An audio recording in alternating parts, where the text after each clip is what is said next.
सुप्रभात। आप सभी का इस चैनल पे बहुत बहुत स्वागत है। आज का जो टॉपिक है वो है एफआईआर करने के 3 तरीके ऐसे जो कभी भी आपके काम आ सकते हैं, इसलिए आपको जानना चाहिए। और ये चैनल जो खास करके इस पॉइंट पे जो भी वीडियो होती है वो इस पॉइंट पे आधारित होती है कि वो कभी ना कभी आपके काम आ जाए। ठीक है, तो एफआईआर करने के जो 3 तरीके हैं उसका मुख्य रूप से तीनों का वर्णन हम करेंगे। तो एफआईआर आप जैसा कि जानते हैं, एफआईआर मेनली 2 तरह के होते हैं। जब कोई भी घटना घटित होती है तो या तो वो कॉग्निजेबल ऑफेंस होगा या नॉन कॉग्निजेबल ऑफेंस होगा।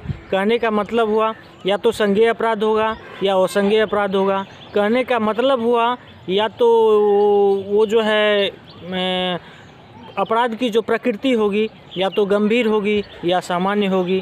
कहने का सेंस ये हुआ कि गंभीर कैटेगरी यानी गंभीर स्वरूप का अपराध जिसको कॉग्निजेबल ऑफेंस कहते हैं, उनमें खास करके सज़ाएं 7 साल और 7 साल से ज़्यादा की संभावना होती है, और जो नॉन कॉग्निजेबल ऑफेंस होती है उसमें नहीं होती है। ठीक है, तो कॉग्निजेबल ऑफेंस यानी गंभीर प्रकृति का अपराध जो होगा, संज्ञेय अपराध जो होगा, उसमें पुलिस के पास पावर होती है कि बिना वारंट का वो गिरफ्तार कर सके।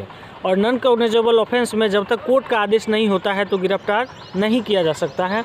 इस बात को आप ऑलरेडी जान रहे हैं। एक चीज़ मैं और उल्लेख कर देना चाहता हूँ, CRPC 154 जो है कॉग्निजेबल ऑफेंस के लिए एफआईआर की बात कहती है कि अगर गंभीर प्रवृत्ति का अपराध हुआ है तो जो अपराधी है उसे पुलिस बिना वारंट के गिरफ्तार कर पूछताछ कर सकती है।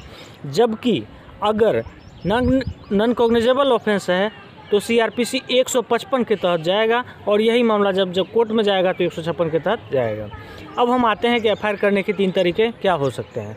पहली तो आप लोकल जो थाना होगा, आपका जो नियरेस्ट पुलिस स्टेशन होगा, वहाँ जाके आप अपना आवेदन दे सकते हैं। आप अपना शिकायत या परिवाद जो भी कहें उनको एक फॉर्मेट में लिख के दे सकते हैं। सपोज़ कीजिए आप पढ़े हुए नहीं हैं तो ऑलरेडी आपके नियरेस्ट पुलिस स्टेशन में एक भार साधक अधिकारी होता है जो आपके स्टेटमेंट को हूबहू कॉपी में लिख के और फिर आपको सुना के और उनको रजिस्टर करके उनकी एक प्रतिलिपि आपको फ्री ऑफ कॉस्ट देती है।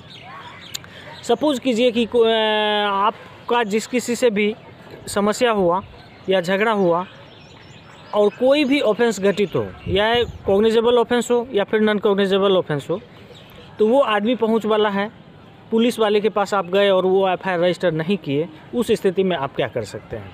दोस्तों, आप जानते हैं ये कानून जो है, भारत का जो अपना संविधान है, ये विश्व का सबसे बड़ा लिखित संविधान है। लचीला और कठोर, ठीक है, ये 2 शब्द होते हैं। तो खैर उस टॉपिक पे हमको नहीं जाना है। ठीक है, तो कानून पे अगर आप भरोसा रखते हैं तो निश्चित रूप से आपके पास अनेकानेक उपाय होते हैं जिससे आप न्याय पा सकें।